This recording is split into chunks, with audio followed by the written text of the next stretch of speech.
Okay, so let's talk about some of the symptoms.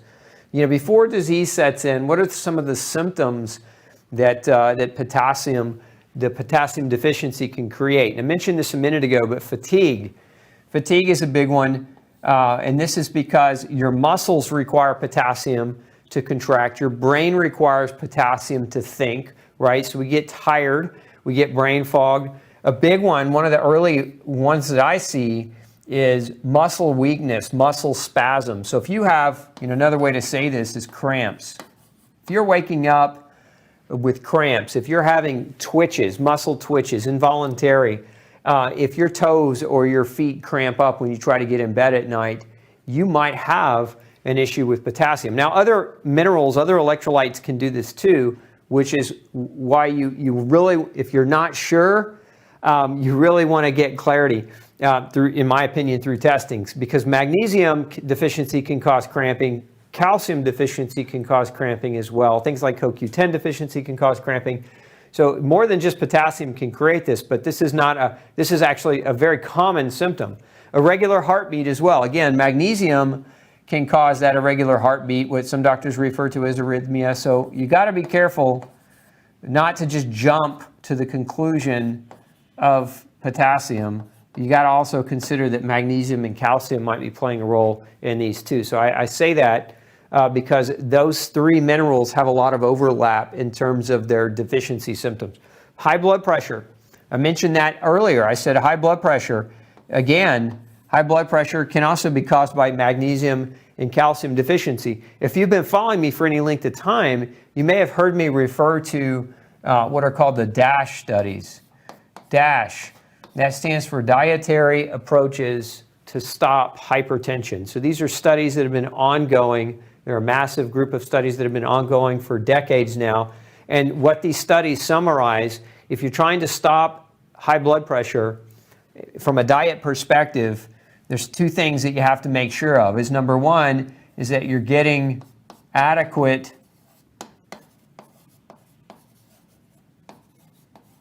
potassium. K plus is potassium. That's an abbreviation for potassium. You also make sure that you get adequate magnesium and adequate calcium. Those three, that's what the DASH studies. Again, decades worth of research show that these three minerals are critical for regulating blood pressure. Again, these three minerals, the reason I mentioned these other two tonight is because their symptoms overlap. The deficiency symptoms overlap. So this is one. Number one. Number two is don't eat processed foods. Because why? Because typically they're low in potassium, magnesium, and calcium, but they're also high in sodium. Salt, okay, sodium chloride oftentimes, or high in MSG, which is a form of salt, right? And so too much of this type of salt and not enough of these types of mineral salts leads to an elevation in blood pressure. Again, we're talking about dietary approaches to stop high blood pressure. Potassium, very, very critical. Potassium deficiency can elevate your blood pressure. Now, I want to talk a little bit about a concept that I think is super important for you all to understand. So we know if potassium, if your potassium is low, it can increase your blood pressure. We said a minute ago it can increase your insulin, okay? It can increase your blood sugar or glucose.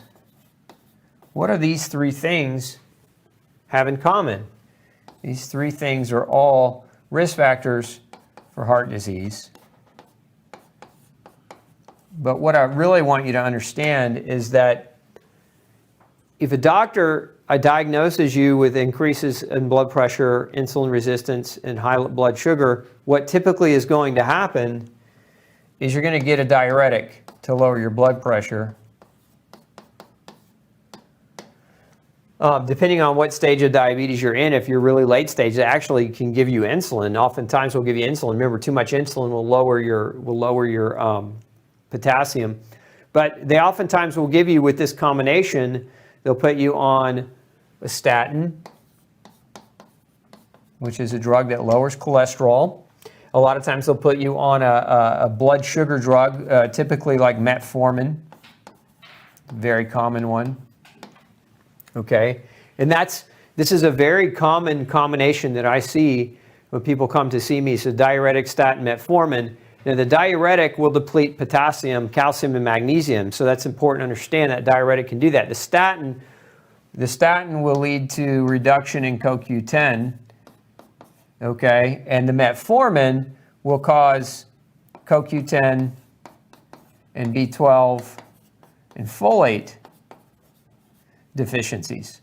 Now, why do I point all this out? Because again, this one mineral can cause these three problems that then can lead to these three classes of medications that then can lead to depletion of these key nutrients. When you start depleting, again, I mentioned the diuretic depletes potassium earlier, but when you deplete potassium, CoQ10, B12, folate, what are you actually doing? You're increasing your risk for the development of heart disease. So the very combination of medicines that your doctor's got you taking is a cocktail that spells disaster for long-term risk for cardiovascular disease, but you're being told that you need to be on these medications to prevent heart disease. And I say that because this is so common. This is actually one of the most common trifectas or trios of drugs, again, that I see in people. So I think it's important for you to understand that if you're here, again, if you're here and nobody's ever measured your potassium, this is really, before you jump to these things, ask your doctor to measure your potassium, your intracellular potassium, your red blood cell potassium. Otherwise, you might end up on all these things and it may increase your risk for developing heart disease in a different way. And you don't want to trade one risk for heart disease for multiple others through nutritional deficiency. Okay, other symptoms of potassium deficiency: bloating and constipation, numbness and tingling. Potassium deficiency can cause a sense of neuropathy, numbness and tingling. Typically this for potassium occurs in your hands, in your legs and feet. It can create, especially if it goes on long enough. So I mentioned earlier muscle weakness, muscle spasm or cramps, but it can also cause muscle paralysis. Now this is super important because some of the muscles help your ribs lift, right? We call those the breathing accessory muscles. These muscles help you to lift your rib cage so that you can fill your lungs with air. So if you're developing muscular paralysis, one of the earlier signs of muscular paralysis is going to be shortness of breath or difficulty breathing, because it's, again, not pure paralysis, but it's a reduction or a weakness in those accessory breathing muscles. And so you think maybe you're anemic now. So this is where sometimes potassium deficiency can be misconstrued for anemia, because anemia, like iron deficiency, can also cause a shortness of breath or trouble breathing. So potassium does it not so much through red blood cells and oxygen, but it does so through the weakness that evolves and develops in the respiratory muscles, the muscles that help you breathe. So difficulty breathing can be a sign of potassium deficiency. And then mood swings. Low level, remember, potassium's an electrolyte. It allows your nerves in your head and your brain to communicate with each other. It allows those same nerves to communicate with your spinal cord. And so mood swings are a very common symptom of potassium deficiency as well. Hey, don't forget to check out the rest of the series right here. Make sure you hit subscribe below. And as always, thanks for tuning in.